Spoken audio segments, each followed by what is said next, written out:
Jackson Labell-Nevard is in grade 12 at Lower Canada College, just a student himself. He wanted to help people who were nearly unhireable to get good jobs. His organization is called the Transition Project, and he is co-founder, James Galbraith, have helped over 80 people from difficult backgrounds land work, and he's in studio with me. Good morning, Jackson. Good morning. So who would you consider to be unhireable? What are we looking at here? We worked with people with all kinds of different barriers to entering the workforce. Some people had language barriers, others had barriers that go as simple as not knowing how to engage in a search for employment. These are not students you're talking about. These are people of various ages. Yeah, of course. So yeah. how old would these people be? Well, when I started it as a school project initially, just starting it off the ground, we focused on foster care youth, finding people who are leaving the foster care system employment. And then after that, it really developed into an organization. And now we find people of all different ages employment, ranging from 18 and above to around almost 60. Speaking with Jackson Labell-Nevard, a grade 12 student at Lower Canada College who started the Transition Project. So tell me about some of the people you've helped. Give me some examples.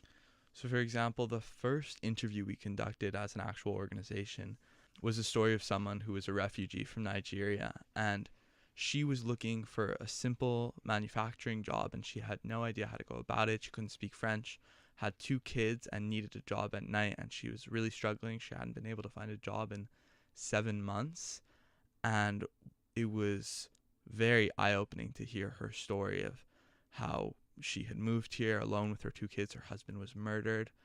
An extremely sad story, and we actually ended up finding her employment within a week, and she was so grateful. It was really amazing. So how do you turn around and find somebody like that employment?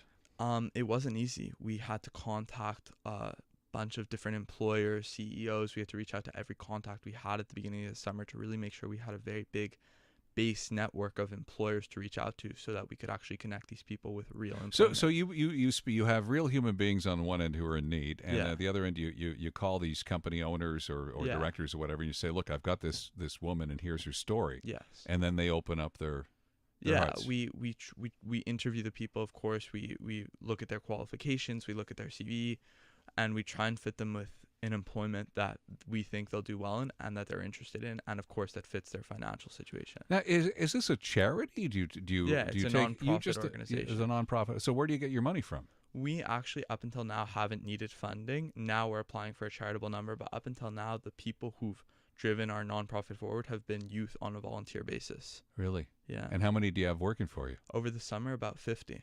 Really? Yeah. Well, that's what a great idea. Thank you. So if somebody's interested in finding out more about this, they should absolutely go to our website or send us an email. Okay, so your website is? thetransitionproject.ca. thetransitionproject.ca. Jackson Labell-Nevard. Tell me about your grandmother and how she inspires you. Well, she started her own nonprofit, of course, and I've always heard the story of how she started and how what's she her developed nonprofit? It helps youth at risk, so youth who are being bullied, youth who are having identity issues, people who are struggling with a wide variety of issues. And what's it called? It's called Leave Out Violence, Love. Okay. So the fact that she started a nonprofit was always an inspiration to me, and she really helped me in teaching me how to do it, teaching me how to reach out to people in different business fields, and it's definitely a huge inspiration. Now, why did your grandmother start this project? Her husband was murdered by a young boy who was struggling with issues like those that she strives to rectify, and as a result, she reacted very well by trying to start an organization to help the people who actually did that harm to her family. That's great that you're doing this. Thank you. Yeah. Jackson Labell-Nevard, and it's called the Transition Project.